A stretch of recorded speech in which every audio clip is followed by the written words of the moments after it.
하나님 말씀 보겠습니다. 오늘 하나님께서 우리에게 주시는 말씀 빌립보서 4장 1절로 3절까지의 말씀입니다. 오늘 하나님께서 우리에게 주시는 말씀 빌립보서 4장 1절로 3절까지의 말씀, 우리 다 찾으신 줄 알고 함께 봉독하겠습니다. 그러므로 나의 사랑하고 사모하는 형제들, 나의 기쁨이요 면류관인 사랑하는 자들아, 이와 같이 주 안에 서라. 내가 유오디아를 권하고 순두개를 권하노니 주 안에서 같은 마음을 품으라. 또 참으로 나와 멍에를 같이 한 내게 구하노니 복음에 나와 함께 힘쓰던 저 여인들을 돕고 또한 글레멘드와 그 외에 나의 동역자들을 도우라. 그 이름들이 생명책에 있느니라. 아멘. 저는 본문 말씀 빌립보서 4장 1절로 3절 말씀을 통해서 한 마음을 품으라라는 제목으로 주의 말씀을 선포하겠습니다. 따뜻하고 아름다운 공동체에서 우리는 한 가지 공통점을 발견할 수가 있습니다. 그것이 가정이 되었든 아니면 친구들끼리 친목을 다지는 그런 모임이든 언제나 건강한 공동체 안에는 사랑의 마음이 담겨져 있습니다. 두 사람이 모이건 10명이 모이건 또 100명이 모이건 그 규모가 많다고 해서 그 공동체가 아름다워지지 않지요.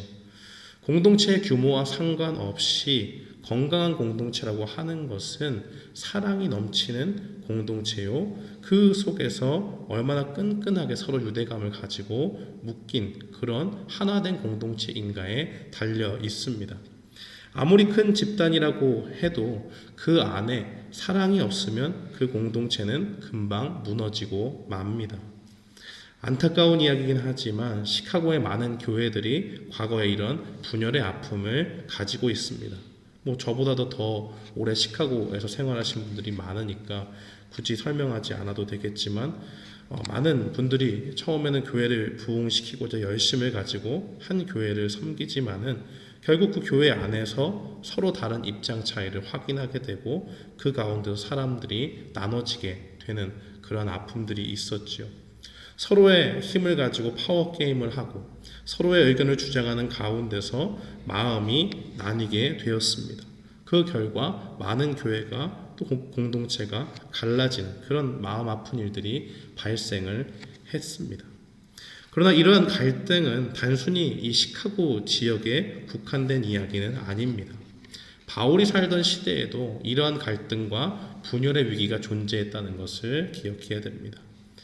바울이 너무나도 사랑하는 이 빌립보 교회에도 그러한 위기가 찾아왔고 바울은 자신의 면류관, 자기의 모든 인생을 다 쏟아 부어서 이제 자기가 마지막에 죽을 때에 자랑할 수 있는 그 면류관과도 같은 이 성도들에게 주님 안에서 하나가 될 것을 오늘 말씀을 통해서 선포하고 있습니다. 처음부터 나눠지기 위해서 모이는 공동체는 없습니다. 자신도 모르는 사이에 교회를 섬기다가 그 안에서 갈등이 생기고 분열의 이유들이 생겨나게 되는 것입니다. 갈등은 누구에게나 있을 수 있고 그 중심에 우리 공동체가 있을 수도 있다는 것입니다. 저는 오늘 본문 말씀을 통해서 어떻게 해야지 교회가 이 갈등 중에서 분열되지 않고 한 마음을 품는 공동체가 될 수 있는지를 주님의 말씀을 통해서 선포하겠습니다. 교회가 갈등을 겪을 때 우리가 한 공동체를 섬기면서 갈등이 생기게 된다면 어떻게 그 갈등을 극복하고 아름다운 공동체로 우리가 세워져 나갈 수 있을까요? 첫 번째는 성도의 정체성을 확실히 할 때 아름다운 공동체가 될 수 있습니다. 본문 1절 말씀에 보면 사도 바울은 그러므로라는 말로 이 본문을 시작하고 있습니다.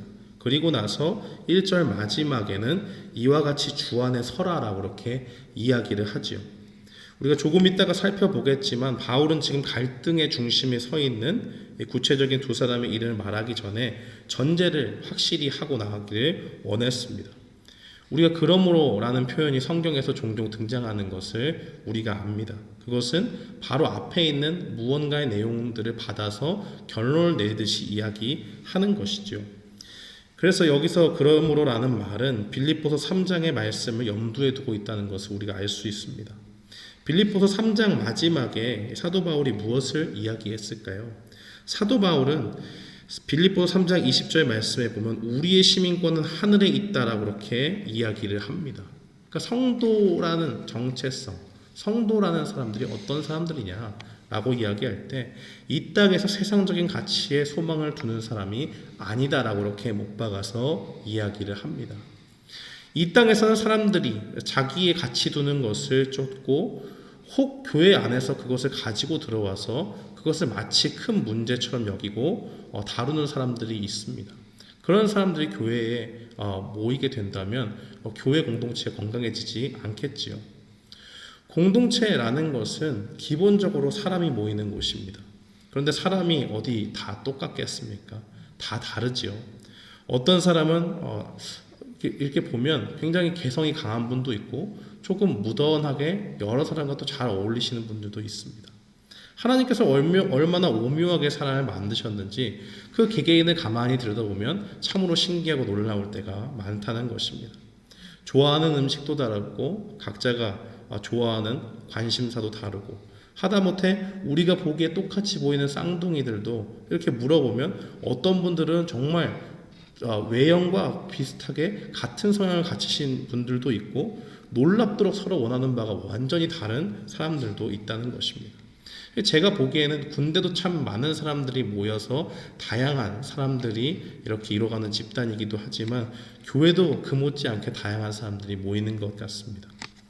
그런데 이렇게 다양한 사람들이 하나가 될 수 있는 어떻게 아름다운 공동체를 이룰 수 있을까요? 그 가운데 구심점이 존재하기 때문에 그렇습니다. 그 교회의 구심점이 되는 것, 다양한 사람들이 하나가 될 수 있도록 묶어주는 것, 그것이 무엇입니까? 바로 우리가 믿는 믿음의 주가 되시는 예수 그리스도이십니다. 우리는 모두 각자 출신이 다르고 성격도 다를 수 있습니다. 그러나 우리가 한 교회에서 한 형제라고 또 한 자매라고 부를 수 있는 것은 그 유일하신 예수 그리스도를 우리가 함께 붙잡고 있기 때문입니다. 우리는 모두 예수님을 주님이라고 그렇게 고백을 하죠. 내가 해결할 수 없었던 그 죄의 문제를 해결하기 위해서 십자가에 달려 돌아가신 유일한 구원자 예수님이 나의 인생의 주인이라고 함께 고백하는 것입니다. 이전에는 나의 뜻과 나의 방법대로 세상을 살아갔다면 이제는 주님의 뜻이 어디에 있는지 또 무엇인지 말씀을 통해서 배우고 깨달아 살아가기를 원합니다. 주님이 원하시는 사람이 되기를 원하는 것이지 내가 되고 싶은 사람이 되는 것이 아니라는 말입니다. 새로운 마음을 가진 주님이 주시는 그 마음을 품고 살아가는 그런 하나님의 자녀가 되기를 원하는 것이지요. 이런 우리를 향해서 골로새서 1장 13절로 14절은 이렇게 말합니다. 그가, 여기서 그는 하나님입니다. 그가 우리를 흑암의 권세에서 건져내사 그의 사랑의 아들의 나라로 옮기셨으니 그 아들 안에서, 여기서 아들은 예수 그리스도입니다. 그 아들 안에서 우리가 속량 곧 죄사함을 얻었도다라고 그렇게 증거합니다. 이 골로새서 1장 말씀은 우리가 서로 다른 성격과 주장을 가졌다고 할지라도 주 예수 그리스도를 믿는 믿음을 가졌다면 예수 그리스도의 보혈로 죄 용서를 받은 그런 한 형제와 자매가 되었다는 것을 우리에게 증거하고 있습니다. 그래서 우리는 교회에서 만나면 형제님, 자매님 이런 표현을 사용하는 것입니다. 육신적으로 봤을 때 생물학적으로는 피 한 방울 섞이지 않았지만 예수님을 통해 구원의 은혜를 받은 사람이기 때문에 우리 모두가 예수님 안에서 한 가족이라는 것입니다.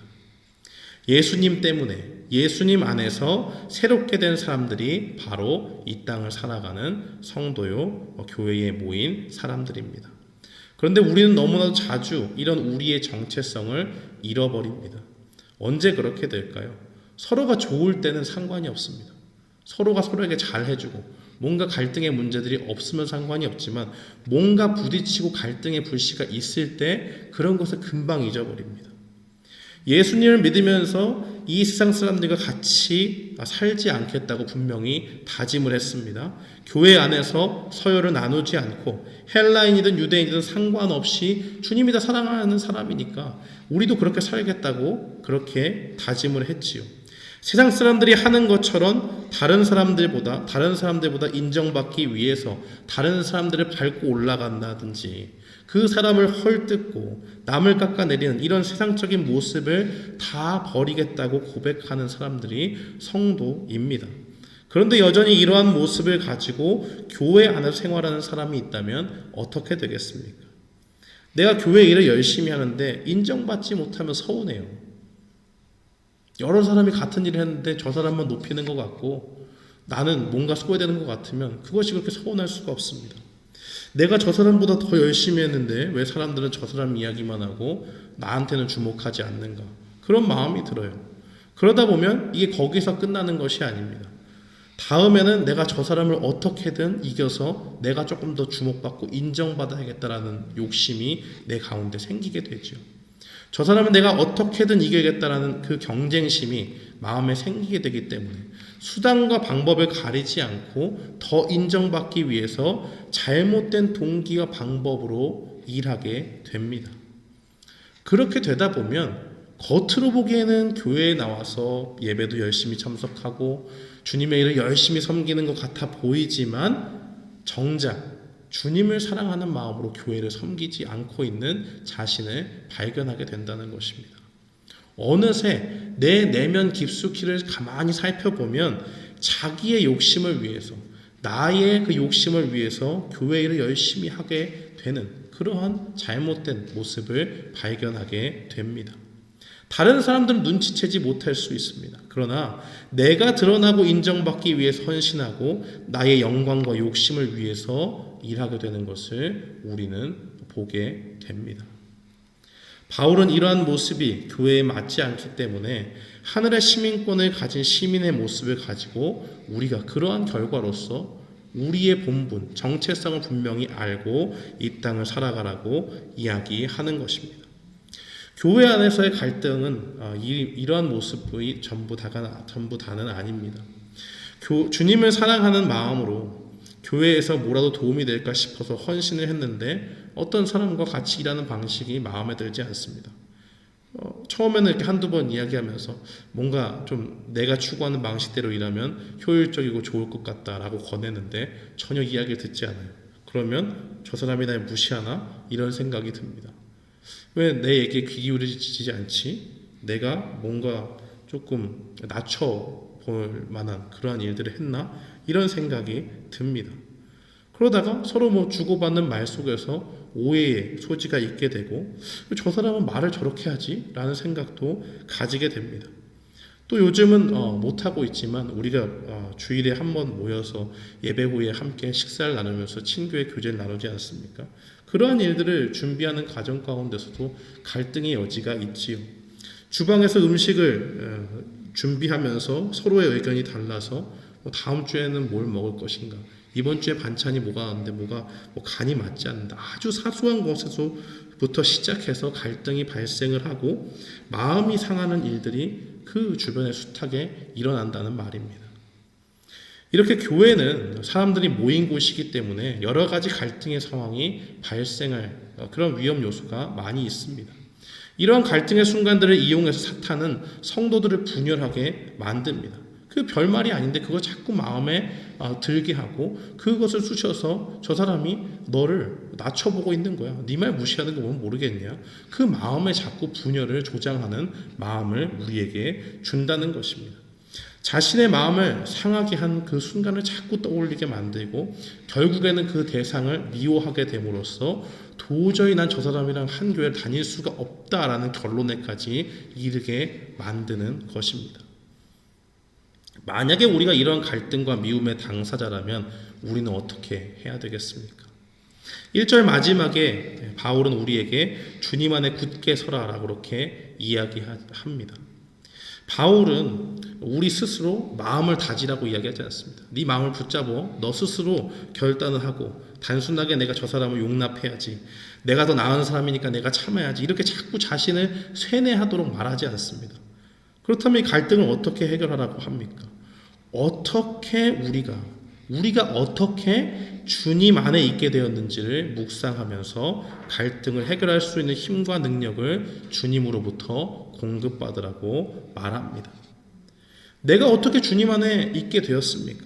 내가 어떻게 주님을 만나게 되었습니까? 모든 것이 하나님의 은혜요, 하나님의 선물로 이루어진 것이 아닙니까?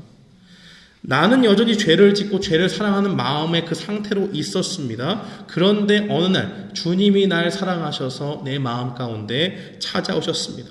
그 주님이 찾아오시고 내가 복음을 듣게 되는 순간 내 안에 늘 있었던 그 죄악들이 환하게 드러나면서 내가 죄를 깨달을 수 있게 되었습니다. 그 밝히 알려진 그 죄악 가운데서 도저히 용서받을 수 없는 이 죄를 어떻게 할지를 몰라서 쩔쩔매고 있을 때 예수님이 우리 안에 찾아오십니다. 내가 너를 위해서 십자가에 달려 죽었다라고 그렇게 말씀하시고, 예수님을 믿기만 하면 그 모든 죄를 용서해 주시겠다는 하나님의 은혜를 우리가 깨닫게 하셨습니다. 이 은혜 속에서 내가 비로소 주님 안에 거할 수 있는 하나님의 자녀가 된 것입니다. 그런데 나를 사랑하셔서 자기 몸을 십자가에 버리신 예수님께서 나뿐만 아니라 지금 내 옆에 있는 사람을 사랑한다고 말씀하십니다.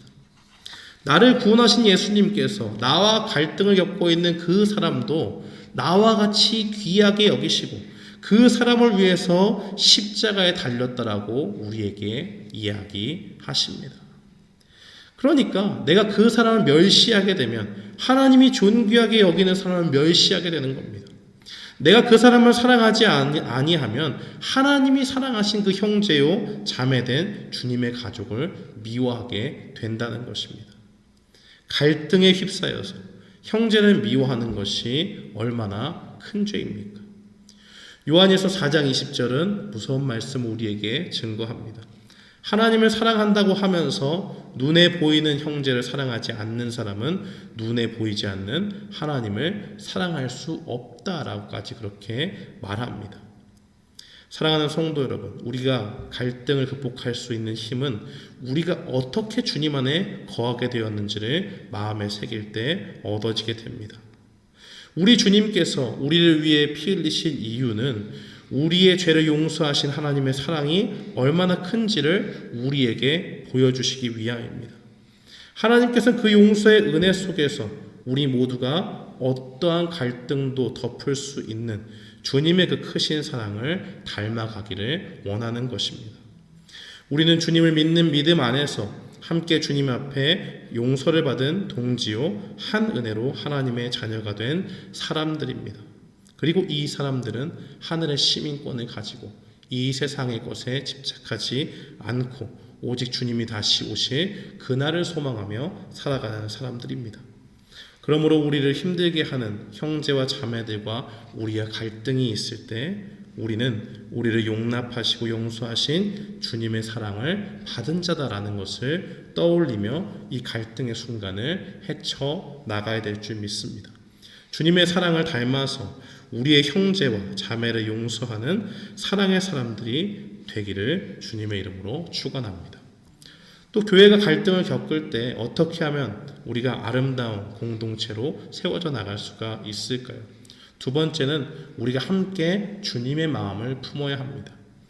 2절 말씀에 보면 사도 바울은 구체적인 두 명의 이름을 언급하고 있습니다.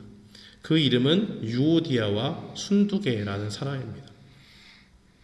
이 사람들이 구체적으로 어떤 갈등을 겪게 되었는지 성경은 자세하게 기록하고 있지는 않습니다. 근데 분명한 것은 이 두 이름이 여자의 이름인데 이 두 여인 사이에 분명한 갈등이 있었고 이것을 많은 내용을 적을 수 있는데 그 서신의 한 부분에 적을 수 있을 만큼 직접적으로 바울이 언급할 정도로 교회 내에서 뭔가 심각한 갈등을 일으키는 그 사건에 이 핵심적인 두 사람이 있었다는 것을 우리는 알 수 있습니다. 무슨 일에서 이 여인 둘이 갈등을 겪고 그로 인해서 교회 안에 다툼이 일어나는지 모르지만 교회 내에서 갈등이 없을 순 없지만 이 둘로 인해서 교회는 하나됨을 깨트리는 그러한 위기 가운데 분명히 있었다라는 것을 우리는 보게 됩니다. 이렇게 하나됨을 깨트리는 행위를 막기 위해서 바울은 그들에게 이야기를 합니다. 같은 마음을 품으라고 그렇게 말하지요. 이것은 두 사람이 주님 안에서 한 마음을 품고 교회를 섬겨야 함을 알려주는 바울의 권면입니다. 이 품어야 될 같은 마음이 도대체 무엇일까요? 요한복음 17장에 보면 예수님께서 제자들을 향해서 기도하신 내용이 담겨져 있습니다. 요한복음 17장 22절은 말합니다. 내게 주신 영광을 내가 그들에게 주었사오니 이는 우리가 하나 된 것 같이 그들도 하나가 되게 하려 함이니이다. 삼위일체 하나님께서는 친히 우리에게 하나됨의 본을 보여주셨습니다. 그런데 그 하나됨의 원리 속에는 무엇이 있습니까? 우리의 주님이신 예수 그리스도의 겸손한 마음이 그 가운데 있다는 것을 기억해야 됩니다. 예수님은 하나님 아버지의 구원의 계획을 이 땅에 이루시기 위해서 자신의 하늘의 보좌를 버리고 오신 분입니다. 마땅히 하나님과 동등되게 취급을 받아야 될 그런 분이시지만 그런 권리를 가지고 있지만은 그럼에도 불구하고 자신을 한없이 낮춰서 겸손한 중에 아버지 하나님의 뜻에 순종하신 모습을 예수님은 보이셨습니다. 그런데 이 순종의 정도가 어디까지였는가가 중요합니다. 단순히 내가 가진 여러 가지 권리들 중에 아주 작은 하나를 포기하는 것이 아닙니다. 예수님은 자신의 모든 것을 포기해야만 하는 그러한 순종의 모습을 우리에게 보여주셨습니다. 하나님으로서 마땅히 모든 사람과 온 피조물에게 찬양을 받고 영광을 받으셔야 했지만은 인간의 몸을 입고 오신 곳은 사람들이 거처로 삼지도 않는 머리를 대지도 않는 초라한 마국간에 불과했습니다. 공생애를 시작하시고 하나님의 권능으로 귀신을 쫓아내니까 사람들이 무엇라고 오해합니까? 귀신의 왕 바알세불에 힘입어서 이런 일을 한다라고 그렇게 이야기를 하죠. 하나님으로서 대접받으실 모든 권리가 있음에도 불구하고 이러한 모든 것을 포기하시기까지 하는 겸손함을 보여주셨습니다. 그뿐만이 아닙니다. 예수님께서는 겸손의 왕으로 오셨지만 우리를 위해서 온갖 고초를 당하시고 십자가에 달리셔서 네가 만일 하나님의 아들이거든 내려와 보라 라는 그런 조롱까지도 받으셨던 그러한 이야기를 우리는 알고 있습니다. 예수님이 권능이 없어서 그러한 모든 수모와 치욕을 당하셨습니까? 그런 것이 아닙니다. 예수님은 끝까지 겸손함 가운데서 자신의 마음을 우리에게 보여주신 것이고 그 가운데서 우리가 본받아야 될 겸손한 모습을 우리에게 보여주신 것입니다. 예수님의 겸손하신 모습은 자신의 목숨까지도 하나님의 뜻을 위해서 다 내올 수 있는 정도까지의 겸손함입니다.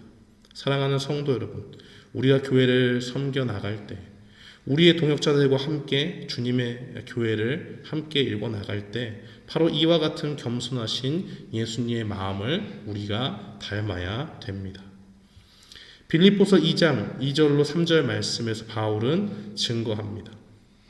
마음을 같이하여 같은 사랑을 가지고 뜻을 합하여 한 마음을 품어 아무 일에든지 다툼이나 허영으로 하지 말고 오직 겸손한 마음으로 각각 자기보다 남을 낮게 여겨라라고 그렇게 이야기합니다.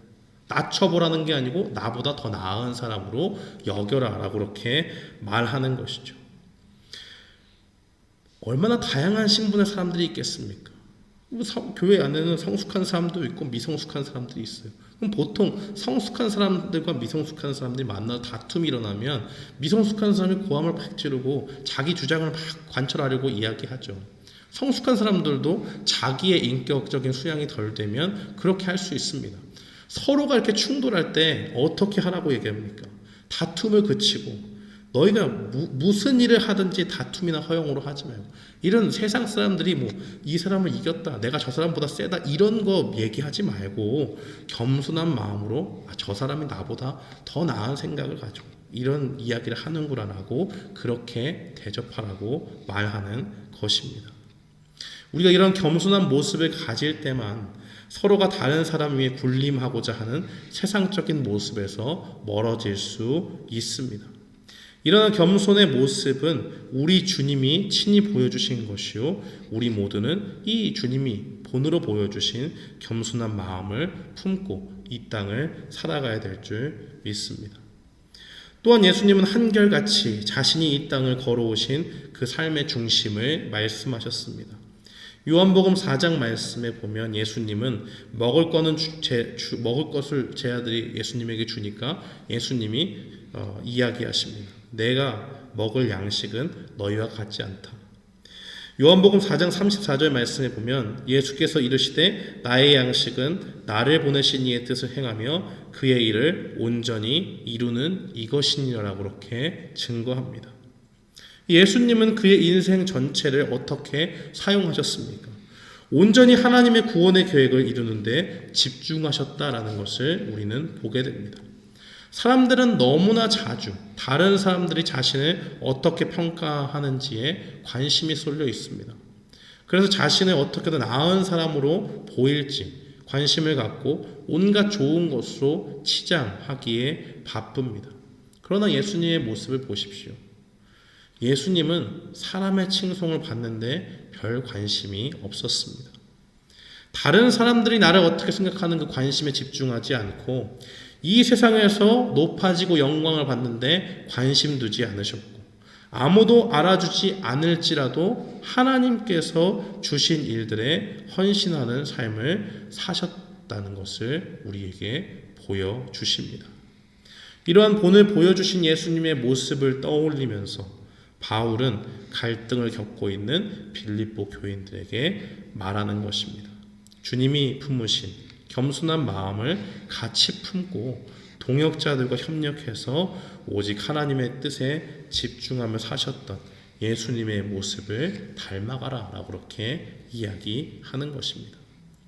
사랑하는 성도 여러분, 우리를 하늘의 시민으로 부르신 주님께서는 우리가 한 마음으로 이 땅을 살기를 원하십니다.